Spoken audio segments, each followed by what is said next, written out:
avtomobilin sürətlər qutusunda gecikmə və vurma səbəbi. Get buransaq eləsin. Qalçığa bax.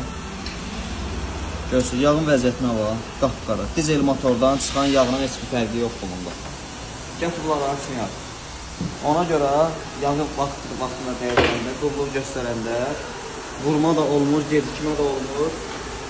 O deyirlər 200 min sürürəm, 300 min sürürəm, problem yaratmır. Problemi sən hiss eləmirsən ki, yağ yanıb bu vəziyyətə düşür, ondan sonra problem yaradır. Onda da gec olur. Beyin sıradan çıxır, içindəki detallar sıradan çıxır.